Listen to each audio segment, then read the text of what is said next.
இன்றைக்கி வந்து பார்த்திங்கன்னா நம்ம பைனாப்பிளில் ஒரு ஸ்வீட் பண்ண போகிறோம். என்னென்னா பைனாப்பிள் கேசரி. ஏன்னா இப்போ பைனாப்பிள் சீசன், சம்மர் சீசன்லாம் பைனாப்பிள் நிறையா கிடைக்கும். அதை வச்சு ஒரு டிஷ்ஷு செய்யலான்னா நம்ம வந்து ஒரு ஸ்வீட்டு பண்ணிடுறோம் இன்றைக்கி. ஸோ அதுக்கு தேவையான பொருட்கள் எல்லாமே நம்ம இங்கே எடுத்து வச்சுருக்கேன்.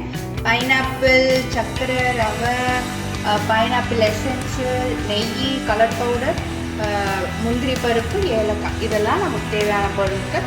வாங்க நம்ம செய்ய ஸ்டார்ட் பண்ணலாம். ஃபஸ்ட்டு நம்ம நெய் ஊற்றிக்கலாம். நெய் போட்டுட்டு கேஷ்யூ நட், முந்திரி பருப்பு, திராட்சையும் நம்ம நல்லா ஃப்ரை பண்ணி எடுத்துக்கலாம். ஸோ நம்ம முந்திரி பருப்பு, திராட்சையும் நல்லா ஃப்ரை பண்ணி எடுத்துட்டோம். அதே நெய்யில் நான் இங்கே ஒரு பைனாப்பிள் ஸ்லைஸில் வந்து ஒரு 3 ஸ்லைஸ் இருக்கும். அதை எடுத்து நான் குட்டி குட்டியாக கட் பண்ணி வச்சுருக்கேன். இதையும் நம்ம போட்டு ஒரு ஃப்ரை பண்ணிக்கலாம். அந்த கீயில் அப்படியே போட்டு கொஞ்சம் லைட்டாக கலந்து வச்சிடலாம்.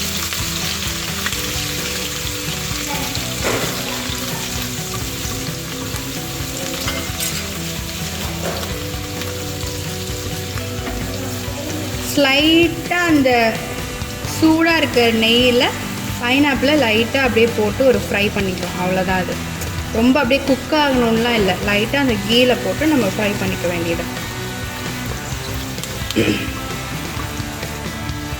ஸோ நம்ம போட்ட பைனாப்பிள் எல்லாம் ஒரு மாதிரி கோல்டன் ப்ரௌன் கலரில் ஃப்ரை ஆயிடுச்சு. இப்போ நம்ம நெய்யிலேருந்து பைனாப்பிளை எடுத்துடலாம். நான் லாஸ்ட்டு நம்ம போட்ட கேசரி வீடியோலேயே வந்து நான் சொல்லியிருந்தேன், நம்ம எந்த கப்பில் வந்து ரவை எடுக்கிறோமோ அதே கப்பில் 2 கப்பு அளவுக்கு தண்ணி எடுத்து ஒரு பக்கம் கேசரி பண்ண ஸ்டார்ட் பண்ணையிலேயே நம்ம வந்து ஹீட் பண்ண ஆரம்பிச்சிடணும். ஸோ அந்த பக்கம் நமக்கு சுடு தண்ணி கொதிச்சிட்ருக்கு. ஸோ நான் 1 கப்பு ரவைக்கு 2 கப்பு தண்ணி எடுத்து கொதிக்க வச்சிட்ருக்கேன். அந்த கேப்பில் நம்ம இங்கே வந்து ஃப்ரை பண்ணி எடுக்கிறது எல்லாத்தையுமே நம்ம ஃப்ரை பண்ணி எடுத்துகிட்ருக்கோம். இப்போ ஆல்ரெடி நம்ம நெய் போட்டிருக்கோம், இன்னும் கொஞ்சம் போல் நெய் சேர்த்துக்கலாம். சேர்த்துட்டு இதுக்கு வந்து நான் ஒரு 2 ஸ்பூன் அதில் 2 டேபிள் ஸ்பூன் அளவுக்கு சன்ஃப்ளவர் ஆயில் எடுத்துக்கிறேன். சன்ஃப்ளவர் ஆயில் நெய் இருந்துச்சுன்னா நெய்யே போட்டுக்கலாம், இல்லைன்னா சன்ஃப்ளவர் ஆயில் மட்டும்தான் சேர்க்கணும். வேறு நல்லெண்ணெயோ கடலெண்ணெய் அது மாதிரி எதுவுமே சேர்க்கக்கூடாது. நம்ம சன்ஃப்ளவர் ஆயில் இருந்துச்சுன்னா வேணுன்னா யூஸ் பண்ணிக்கோங்க, இல்லைன்னா வெறும் நெய்யில் கூட நம்ம பண்ணிக்கலாம் இதை. ஸோ அடுத்து இதில் 1 கப்பு ரவை, நல்லா எண்ணெயும் நெய்யும் நல்லா சேர்ந்து சூடானதுக்கப்புறம் நம்ம இதை சேர்த்துடலாம்.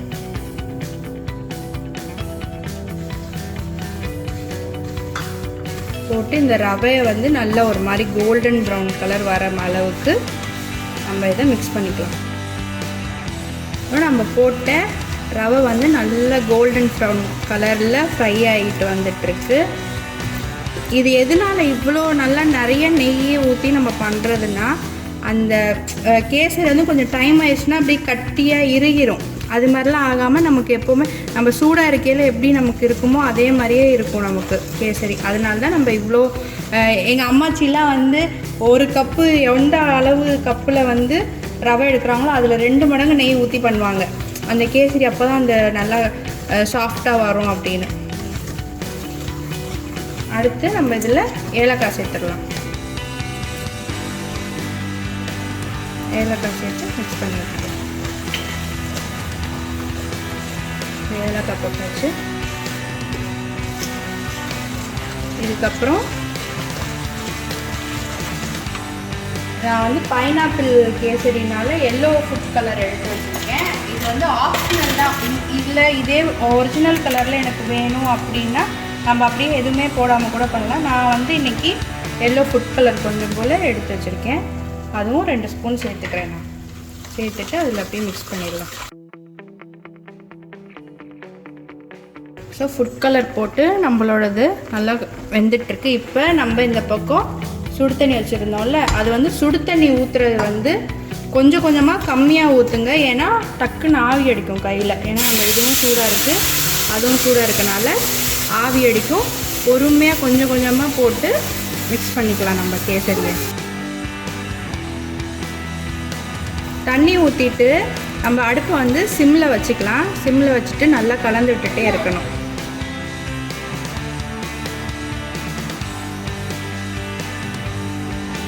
இப்போ நம்ம சர்க்கரை 1 கப்பு ரவைக்கு சேம் ரேஷியோவில் சுகர் எடுத்து வச்சுருக்கேன். அதையும் போட்டு நம்ம நல்லா மிக்ஸ் பண்ணிக்கலாம். இப்போ நம்ம போட்ட சுகர் வந்து நல்லா மெல்ட் ஆகிட்டுருக்கு. மெல்ட் ஆகிட்டு இருக்கும் போது நம்ம அதை கேப் விடவே கூடாது. நம்ம மிக்ஸ் பண்ணிகிட்டே இருக்கணும். கேசரியை நிப்பாட்டவே கூடாது மிக்ஸ் பண்ணுறது. சுகர் போட்டுட்டு நம்ம போட்ட சுகர் எல்லாமே நல்லா மிக்ஸ் ஆகிட்டுருக்கு. மிக்ஸ் ஆகிட்டு இருக்கும் போது நம்ம என்ன பண்ணிடணும், நம்ம ஆல்ரெடி நம்ம ஃப்ரை பண்ணி வச்சுருந்த பைனாப்பிளை இதை நம்ம இதில் ஆட் பண்ணிடலாம். ஆட் பண்ணிவிட்டு அதையும் நல்லா கிண்டிகிட்டே இருக்கணும். அதுக்கப்புறம் நான் இங்கே ஒரு pineapple essence pineapple essence and food colour ரெண்டுமே ஆப்ஷனல் தான். வேணுன்னா நம்ம இல்லைன்னா நம்ம நேச்சுரலாக இருக்கணுன்னா பைனாப்பிள் மட்டும் போட்டுட்டு நீங்கள் சேர்த்துக்கலாம். நான் இப்போ 1 ஸ்பூன் பைனாப்பிள் எசன்ஸ் இதில் சேர்த்துக்கிறேன். ஸோ அதையும் போட்டுட்டு நம்ம நல்லா கலந்து விட்டுடலாம். ஸோ நம்ம பைனாப்பிள் கேசரி நம்ம போட்ட சுகரு வாட்டர் எல்லாத்தையுமே அந்த நல்லா ரவை அப்சர்வ் பண்ணிவிட்டு பைனாப்பிளோட சேர்த்து நல்லா குக் ஆகிட்டுருக்கு. இப்போ நம்ம ஃப்ரை பண்ணி வச்ச முந்திரியும் திராட்சையும் இதில் நம்ம ஆட் பண்ணிக்கலாம். ஆட் பண்ணிவிட்டு இதையும் நல்லா மிக்ஸ் பண்ணிடலாம்.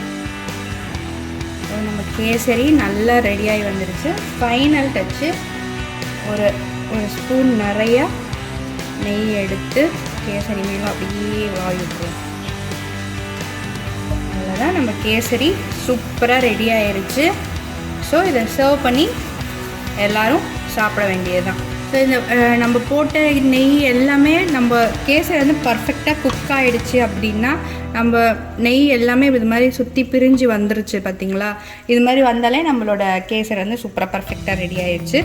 ஸோ இதை நம்ம பவுலில் மாற்றி சர்வ் பண்ணிவிட்டு எல்லோரும் சாப்பிட்டு என்ஜாய் பண்ணுங்கள். மறக்காமல் என்னோடய சேனலுக்கு லைக் பண்ணுங்கள், சப்ஸ்கிரைப் பண்ணுங்கள், ஷேர் பண்ணுங்கள். தேங்க்யூ. ரெட் ஆப்பிள் கண்ணத்தோடு சில்லென்று தான் சிக்கென்று தான் என் நெஞ்சில் போகிறார்.